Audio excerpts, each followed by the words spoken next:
Halo guys, hari ini saya mau membuat konten tentang klarifikasi saya mengenai saya apakah benar itu 7 bulan dipecat dari perusahaan. Nah itu benar guys. Jadi ceritanya itu saya pada bulan pertama dan bulan kedua itu kerja masih belum terbiasa ya, karena memang dari Indonesia itu di LPK saya sebenarnya ingin mengambil job pertanian dan pengolahan makanan. Akan tetapi karena di Indonesia itu banyak yang teman-teman yang sudah ke Jepang dan lain-lain ya, otomatis di LPK itu jobnya itu dia menawarkan job-job yang ada gitu.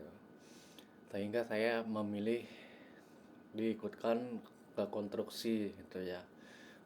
Setelah mengalami kegagalan beberapa kali mensesu ya, baik itu TG ataupun job-job magang ya.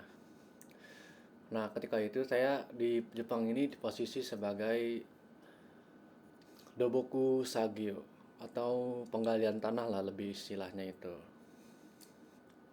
Nah saya diterima di tempat-tempatannya di prefektur Chiba, dan di sini juga saya mendapatkan job di Kaisa Keluarga ya, yang dimana mungkin ada desas-desus yang kurang enak lah mengenai Kaisa Keluarga. Sebenarnya pada bulan pertama itu ya seperti pada umumnya ya, kerja di Jepang itu magang ya, apalagi magang itu pasti seperti surga lah ya, dibiarkan oleh senpai-senpai Jepang ya, meskipun belum terbiasa ya dikerjakan yang ininya dulu lah. Tapi lama kelamaan ya, kita namanya saya kan baru dikonstruksi kan, apalagi baru pertama kali di Jepang juga. Itu senpainya juga udah berkali-kali bilang kan, teman saya agak sedikit miskomunikasi dengan senpainya, sehingga senpainya mungkin agak sedikit marah atau risih dan lain sebagainya. Bahkan juga pernah kepala saya dipukul dan lain sebagainya, ada kekerasan juga, sampai-sampai di beberapa bulan kemudian itu saya apa namanya, kayak semacam ya bisa dibilang tidak tidak layak kerja, bahkan hampir-hampir di ponakan satunya itu bilang katanya saya akan mengalami dikubi ya pada bulan April kemarin ya. Dan sebelum-sebelumnya pada bulan pertama, bulan kedua, bulan ketiga juga Ume juga menanyakan, mengkonfirmasi kira-kira masih lanjut atau enggak kerja di Jepang. Tapi karena ini mengikuti keinginan saya ya, Kumianya juga baik, responsif ya. Akhirnya saya memutuskan untuk lanjut lah, karena kan memang saya sudah tanda tangan dari Indonesia itu, dari pihak LPK juga sudah menjelaskan tanda tangan kontrak kerja itu magang selama 3 tahun. Tapi pihak perusahaan itu cuma memutuskan bahwa saya itu sampai 1 tahun saja.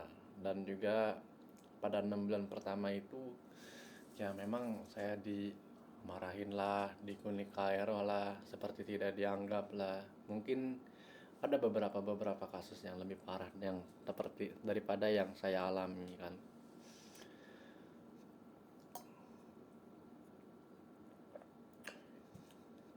Bahkan juga saya sebenarnya tidak ingin pulang ke Indonesia kalau misalkan memungkinkan, jika perusahaan itu tidak ingin memperpanjang kontrak saya. Karena bagi saya Jepang itu adalah sebuah negara impian saya sejak masa kecil. Ya, mungkin bagi beberapa orang ya menganggap kalau kerja di Jepang itu mungkin gajinya gede sesuai dengan ekspektasi dia kan, memenuhi kontrak. Namun faktanya tidak seperti itu. Bahkan ketika saya melihat video-video dari Ari ya dan lain-lain ya, konten-konten tentang Jepang itu memang bisa dikatakan program magang itu cuma sebagai eksploitasi aja. yang dimana Jepang itu memiliki beberapa lowongan kerja dikarenakan minim penduduk ya. Akan tetapi tersembunyi fakta bahwa orang-orang yang dipecat dan dikeluarkan dari pekerjaan sehingga dipulangkan ke Indonesia itu tidak diberitakan dalam beberapa media-media di Jepang. Jadi mungkin ada beberapa juga teman saya yang baru 2 bulan kerja, ya kan, tiba-tiba dipecat, dipulang ke Indonesia, dan dia juga menanggung beban utang LPK, ya. Dan saya juga merasa bersyukur sekali gitu ya. Sudah masuk bulan ke-7 di Jepang kan, bisa melunasi dana talang. Akan tetapi saya berharap bisa balik modal ya dari beberapa pengeluaran-pengeluaran saya waktu di LPK ya kan, dan juga bisa menabung ya, karena waktu menstruasi itu saya juga bilang kalau saya itu benar-benar pengen bisa membangun rumah ya seperti orang-orang ya. Ya meskipun saya tinggal di Jakarta ya, berasal dari keluarga yang mungkin saudara-saudara saya banyak yang punya mobil, banyak yang ini, tapi di sisi lain ya saya belum punya apa-apa, tidak punya apa-apa, dan saya cuma modal kemauan ingin ke Jepang. Dan juga saya beberapa kali ya gagal CPNS karena data dik saya nyangkut di kuliahan ya kan. Saya udah komplain ke TU kuliahan, tapi TU-nya malah sibuk di kantin gitu kan, bukan mengurusi untuk mencabut dapodiknya supaya saya bisa mengikuti CPNS ya kan. Dan akhirnya saya tanpa pikir panjang saya memilih 2 opsional sebelum saya ke Jepang, antara kayak ke Australia atau ke Jepang. Namun ke Australia ternyata gajinya itu ya minimal harus ada tabungan di ATM itu 150 juta sampai 300 juta. Seperti itu. Jadi saya memutuskan untuk belajar di lembaga bahasa Jepang ya. Pertama dari pemerintah dulu, belajar selama 4 bulan lalu disalurkan ke LPK. Tapi dari pemerintah itu bilang kalau misalnya saya setelah belajar itu saya nggak usah pusing-pusing lagi belajar, atau sudah punya JFT atau punya N3 dan lain sebagainya, langsung fokus nyari kerja. Namun faktanya ketika sudah terjun ke LPK, kita belajar ngulang-ngulang lagi, ngulang-ngulang bunpo dan lain sebagainya. Dan di asrama itu ya mungkin untuk keterbatasan bahasa ya, semuanya memiliki keterbatasan bahasa, jadi skill bahasanya mungkin saya nyari-nyari di komunitas-komunitas bahasa Jepang, mengikuti kaiwa-kaiwa, grup-grup senpai-senpai yang udah di Jepang dan lain sebagainya, sehingga bisa membawa saya ke Jepang pada sekarang titik ini. Dan juga setelah 6 bulan pertama pada bulan kedua itu saya konsultasi sama teman saya yang di Kumamoto, bilang biasalah kalau orang watak zaman dulu di Jepang itu memang begitu, watak-watak militer. Tapi setelah 6 bulan kemudian dia bilang pasti bakal normal, dan dia juga pernah merasakannya sendiri.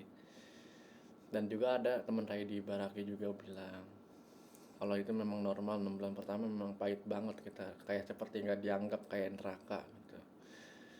Nah pada bulan April kemarin saya udah lewat 6 bulan dan juga saya hampir mau dikubi, tapi besoknya disuruh ikut kerja gitu kan. Dia juga udah bilang ke konsultasi ke Kumai dan lain sebagainya kalau saya tuh pengen dikubi, pengen yang nggak diikutin perusahaan ini, diancam supaya kontrak saya tuh nggak diperpanjang di perusahaan ini. Dan saya juga mengeluarkan undang-undang saya ke Kumai, dan Kumai juga bilang kalau misalkan nggak diperpanjang minimal sekian tahun pertama itu lulus dan bisa dipindah ke kaisa lain. Tapi saya menunggu keputusan di kaisa ini yang sekarang ini ya, seperti itu. Terima kasih teman-teman sudah menonton, semoga bisa diambil hikmahnya dari kisah yang saya selamat salurkan di TikTok ataupun di YouTube saya ini ya. Semoga ada hikmahnya bagi teman-teman yang ingin ke Jepang ya. Semangat.